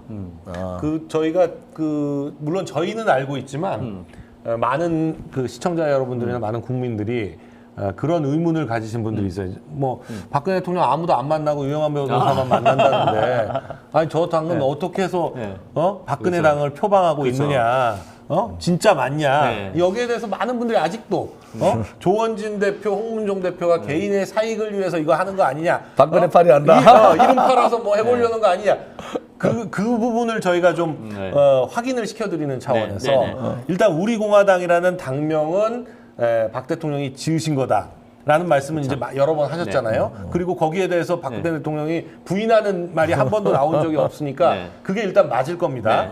그리고 강령 부분은 제가 조금 내용을 좀 아는데 강령 부분을 어떻게 당에 우리 공화당의 강령 이제 대한민국당에서 우리 공화당 넘어올 때 이제 강령을 새로 만들면서 뭐 이렇게 어떤 내용을 하려고 그랬는데 박 대통령께서 그런 부분 빼라. 아무튼 우리 대한애국당 강령에는 박근혜 대통령이라는 이름이 들어갑니다. 이름이 들어가는데 박근혜 대통령이라는 이름이 우리 공화당 넘어서 빠졌잖아요. 그래가지고 제가 욕 엄청 먹었어요. 우리 당원들한테. 조원진이 너 마음 변했냐? 왜 강령에서 박근혜 대통령을 빼고 내가 딱 한마디 했어요. 아니 우리 공화당 전에 대한애국당 이름을 지은 게 제가 대한애국당이라 지었고 그때 대한애국당을 지을 때는 다른 분들이 너무 독립군 같다 해서 제가 보는 판은 독립운동 하듯이 이 싸움을 해야 될 것 같다. 그렇게 대한애국당을 합시다 이거 지었잖아요. 그러면은 다른 사람이 제가 이름을 대한애국당 지었는데 누가 얘기해서 우리 공화당 바꿀 수가 있겠습니까? 딱 한 번밖에 없어요. 그다음에 우리 당원들이 막 조원진이 뭐 박근혜 대통령을 강령에서 빼고 막 저는 빼기 싫죠. 그 또한 단 한 분이 그렇게 하라 그러면 하는 거예요. 그래서 그분의 뜻은 본인이 개인인데 당에 강령에 그분 이름이 들어가는 것은 그것은 어떻게 보면 한쪽으로 보면은 좀 너무 그 우상화 비슷하게 가는 거 아니냐 그런 부분을 굉장히 싫어하는 분이잖아요. 우리는 넣고 싶은데 그분이 싫다가 못 넣잖아요. 그러니까 오히려 박근혜 대통령께서 본인 이름이 들어가는 거로 절대 안 된다는 거죠. 오히려 안 된다고 하신 겁니다. 안 된다 하신 거죠. 그리고 참고로 우리 강용석 소장님은 그 전에 얘기 들었어요. 숙제를 좀 한 게 있었기 때문에 굉장히 잘 아는 상황이라는 점. 그다음에 제가 그 탄핵되고 그 다음 날 오시는 날 이제 저하고 최경환, 윤석열 세 사람이 만났는데 다른 분 같으면 탄핵 그 다음 날이에요. 사제로 돌아온 날인데 이렇게 저희들이 예를 들어서 자유한국당에 대해서 기대를 하시냐 기대하시지 않는다. 홍준표에 대해서도 뭐 별로 기대하지 않습니다. 그럼 어떻게 해야 되겠습니까? 그러면 다른 사람 같으면은 내가 너무 억울하니까 나를 좀 도와달라고 얘기하실 거 아니에요. 그 얘기를 안 하시더라고. 그 얘기 안 하시고 누군가가 그 뜻이 옳다고 깃발을 들면은 국민들이 그 뜻이 옳다고 생각하시면 지지하실 겁니다. 그리고 사족을 하나 다 원래 사족을 안 다는 분인데 따로 다는 게 눈이 내릴 때 눈사람을 만들려면은 누군가가 돌멩이 역할을 하셔야 됩니다. 그것이 박근혜 대통령이에요. 그렇게 말하는 분이 다른 분하고 조금 차이가 많이 나더라고. 저도 정치 오래 해봤잖아요. 근데 그분의 그 절제 그러면 왜 탄핵 때 왜 저항하지 않고 했느냐? 그분은 법을 믿은 거예요. 대한민국의 법치를 믿었고 헌법재판관들을 믿었고 대법원, 검찰도 믿고 다 믿은 거예요. 이렇게까지 거짓의 산에 매여가지고 이렇게 압박에 못 견딜 줄은 몰랐는 거 아닙니까? 이제 진실들이 이제 앞으로 조금씩 밝혀질 거예요. 제가 볼 땐 조금씩 밝혀질 건데 그런 분이 예를 들어서 보수 분열을 하겠다 그렇지 않잖아요. 네. 대통령이 저는 대통령께서 보수 분열을 하지 않는다는 생각을 갖고 있는데 자유한국당이 똥볼 자꾸 차면은 그런 마음들을 자꾸 못하게 하는 네. 그런 상황으로 갈 수도 있는 거 아니겠어요? 유승민하고 얘기한 그게 웃기는 거 아니에요?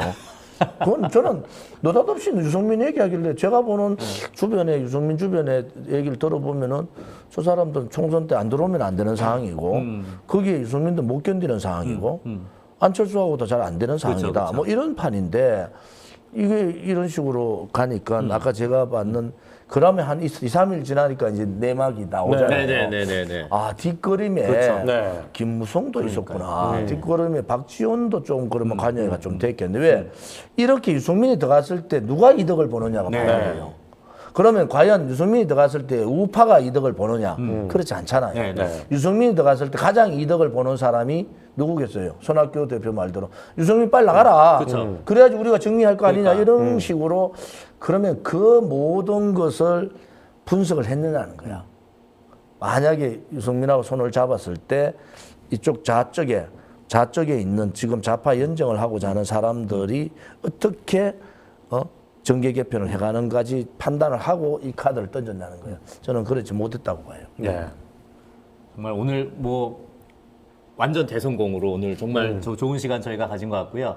저 어떻게 뭐 소장님 뭐 따로 뭐 없으시면 어떻게 대표님 뭐 마지막으로 좀 네. 우리 또 오늘 중요한 지금 벌써 1시간 너무 20분을 너무 시간이 네. 너무 재밌게 지나가가지고 네. 저희 우리 시청자분들한테 또 말씀 좀 하나 해주시죠. 네. 아무튼 우리 공화당은 희생을 하는 정당입니다. 특히 야당 지도자는 뭐 어느 당이든지 야당의 지도자들은 자기 희생을 통해서 국민을 감동시켜야 되고 또 자기 스스로 판을 그릴 줄 알아야 됩니다. 국민 감동이 없는 통합이라든지 정계 개편은 실패할 수밖에 없다. 이제는 눈앞에 보이는 것만 보지 말고 뒤에 장막 뒤에 있는 그림들도 좀 볼 필요가 있다 이렇게 생각하고요. 우리 공화당은 아무튼 우리가 가지고 가는 체제 수호 또 역사의 자랑스러운 역사를 지키는 또 박근혜 대통령의 거짓 탄핵을 진실을 밝히고 박근혜 대통령의 무죄 석방을 이루는 또 우리 공화당이 분열이 아니고 확장 세력이라는 것은 총선 전에 나타날 겁니다. 그렇지만은 힘든 과정을 저희들이 겪어왔고 3년 가까이 아스팔트에서 우리 공화당이 투쟁을 했던 것을 여러분도 잘 아실 겁니다. 그분들 다 자기 희생해가면서 자기 돈 내면서 몇만 명이 매주 모이지 않습니까? 우리 공화당의 진정성이라는 것은 거기에 있다. 우선 우리 공화당은 당원 전부가 모든 당원이 희생을 바탕으로 만들어진 정당이기 때문에 어설프게 일반 웬만한 사람들이 우리 공화당 들어오기가 힘들 거예요. 단지 하나 우리가 뜻을 같이 하는 많은 분들하고의 확장, 인적 쇄신과 인재 영입에 기울이고 박근혜 대통령께서도 나라와 국민들만 생각하는 분이니까 좋은 어떤 결론을 내리시지 않을까 그렇게 보고 있습니다. 저는 지금 말씀하신 야당 지도자는 희생을 해야 된다는 거에 아주 단적인 예로 이런 걸 여쭤보고 싶어요. 조 대표님 내년에 무조건 지역구로 나가시는 거죠? 좀 나가죠 뭐. 홍문종 대표님도 당연히 당연히 본인 지역구 의정부로 나가실 거예요. 비례대표로 그냥 비례대표 같은 건 길을 전혀 저는 생각하지 않으시잖아요. 저는 박 대통령님한테도 편지 썼어요. 저는 지역 나가겠다. 당당하게 네.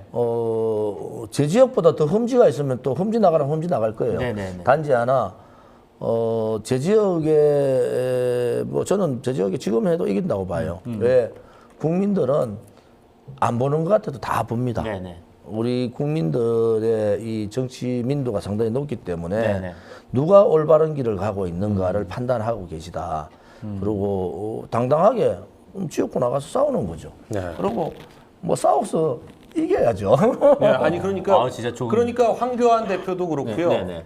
유승민이 뭐 들어오든 안 들어가든 유승민도 마찬가지고 네네. 김무성도 마찬가지고 네네. 비례대표로 피하려고 하면 안 되는 거예요. 그럼요. 아니 가장 험한 지역에 가서 본인이 싸워서 네. 그 한석이라도 지역구를 보태겠다. 이게 야당 지도자의 자세입니다. 맞습니다. 근데 지금 황교안 대표는 지역구 나간다는 말을 안 하잖아요. 네? 아니 종로에 나가서 이낙연하고 붙겠다. 네. 그 말을 안 하는 거 아닙니까? 그런 자세를 국민들이 안 보고 있는 것 같아도 다 보여요. 네네. 그게 야당 지도자가 희생하는 자세입니다. 네. 어떻게 보면 진짜 조원진 대표님, 홍문종 대표님 어떻게 보면은 아직은 좀 아니 지금 예, 뭐 두 분이 어떻게 당선된다고 그렇죠. 지역구에서 예, 당선된다고 왜냐하면 누가 소수 확인할 정당 수 위치이기 있습니까? 때문에 어떻게 보면 네. 비례대표로 일단 네. 시작할 거라고 생각할 수도 있지만 일단 그러지 않으시겠다라는. 네. 아무튼 저는 공개 선언을 했고 네. 대통령께도 저는 막 지역구 나갑니다 이렇게 말씀을 드려서 제 지역구 출마에 대해서는 변동이 없어요. 그건 또 자신도 네. 있고요. 왜? 그 제가 정치를 오래 했잖아요. 29살부터 했잖아요. 제가 60 안 하니까 건 32년을 한 건데 네. 그리고 이제 국회의원을 이제 12년째 하고 있잖아요. 복을 받은 거죠. 또 대통령께 신세도 진 거고 우리 유권자들한테 특히 고마운 거. 제가 한 가지 더 말씀드리면은 제가 우리 박근혜 대통령이 대통령 되시고 그 전에든 아무튼 그 여러 가지 상황에서 스포트라이트를 다 받고 이럴 때 제가 그랬어요. 우리 지역 주민들한테 한 달에 한 번씩 회의를 하잖아요. 그때 박근혜 대통령이 잘 되면 잘 되는 대로 많은 사람들이 있을 거고 박근혜 대통령이 퇴임 이후에 힘들 때는 오직 한 사람이 옆에 있다 그러면 제가 있을 겁니다. 이거를 10년간 제가 우리 유권자들하고 우리 당직자들한테 얘기를 했는데 그거를 배신할 수는 없죠. 네네. 그래서 저는 그 약속을 지키는 거다. 그리고 그것이 제가 정치인으로서 가야 될 길 같으면 거기는 당당하게 가는 거 아니겠어요? 거기에 뭐 예를 들어서 뭐 내가 다음에 이걸 하면은 유리하고 저한테는 사실 그 당시에는 저하고 대적할 수 있는 사람도 없었어요. 단지 이것은 누군가는 이 싸움을 해야 된다. 그래야지 누군가 진실이 있고 정의가 있다는 싸움을 해야. 지금 우리 공화당을 안 만들었다고 상상해 보세요. 지금 김무성당 전체 됐죠. 이미 김무성당 됐죠. 우파들이 네, 자유한국당 전부 다 네.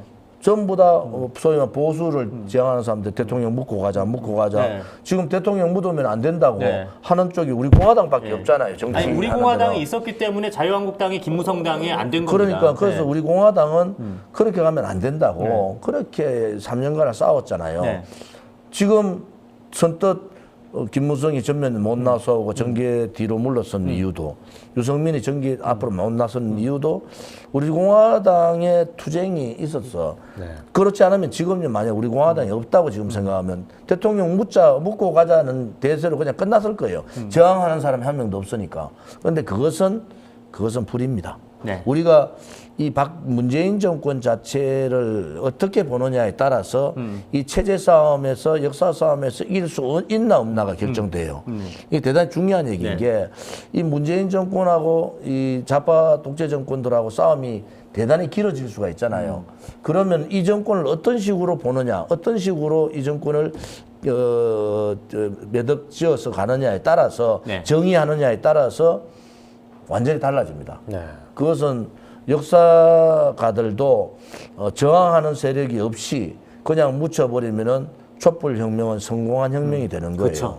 그런데 저항 세력이 있고 역사들은 그 저항 세력에 대해서 대한민국이 어떤 상황이 전개되더라도 그런 기록이 남을 거예요. 네. 그리고 그것이 옳았다는 저는 판단이 선거를 통해서 정권을 바꿔줄 거다 이런 생각을 하고 있잖아요. 네. 그래서 누군가는 해야 될 일을 제가 맡아서 하는 것은 그것은 감사하게 생각해야 되는 거죠. 그렇지 않아요? 참 근데 역시 시청자들이 눈썰미가 되게 한 게 아까 우리 저 대표님께서 이제 그 야당 지도자들은 희생을 이렇게 해야 된다는데 그때 강 소장님이 갑자기 얘기하실 때 지금 지금 또 울컥하셔가지고 아유 왜 이렇게 요새 막 눈물이 많아졌어요 우리 소장님이 눈물이 많아져가지고 아우 나는 그런 생각 없는데 난 누가 이렇게 울면 내가 같이 눈물이 많아지는데 우리 강 소장 예, 한 가지 눈물이 많아졌어. 이야기하면은 예. 잘 모르시더라고. 예. 강 소장 당에서 이제 그거 될 때 네네네. 유일하게 반대를 한 사람이 저예요. 아 진짜요? 유일하게. 왜? 이런 식으로 네네. 여론으로 네네. 여론으로 국회의원을 이런 식으로 그때는 입장이 달랐잖아요. 그쵸. 네. 소위 말하는 개파가 다르잖아요. 네네네. 내가 유일하게 어총에서 발언을 한 사람이에요. 이런 식으로 몰고 가지 마라. 인연이 있구나. 예. 그래서 잘 모르더라고.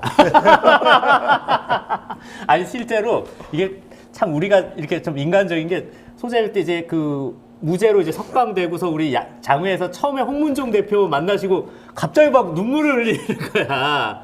근데 참 우리 강 소장님이 참 눈물도 많고 정도 많고 그런 분인데 오늘 또 우리 조원진 대표님이 또 이렇게 자기 희생 이런 말씀하시니까 또 갑자기 울컥하셔가지고 아유 참 오늘 참 재밌는 것 같습니다. 네. 오늘 정말 너무 좋은 방송 오늘 함께한 것 같고요. 네. 저희가 앞으로도 좀 자주 좀 와주세요 저희. 자주 불러주십시오. 제가 네. 그 가로세로가 조만간에 100만이 좀 되기를 바라고요. 아닙니다. 우리 때문에 네. 고초 겪은 것도 잘 알고 있어요. 저희는 어찌됐건 뭐 구독자 수 더 늘리는 것보다 더 진실한 방송, 더 올바른 방송 더 하기 위해서 더 노력할 수 있도록 하겠습니다. 네. 저는 또 이제 광화문으로 넘어가야 됩니다. 그러세요?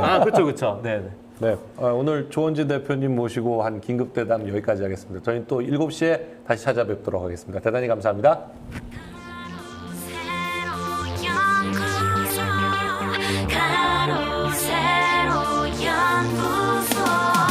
당당한 자세로 재미있는 사실로 새로운 소식을 전하는 방송 가로세로 연구소.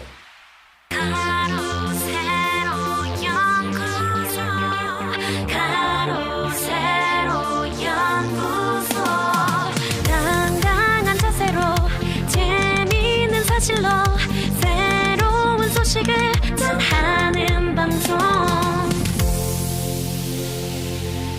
가로세로 연구소.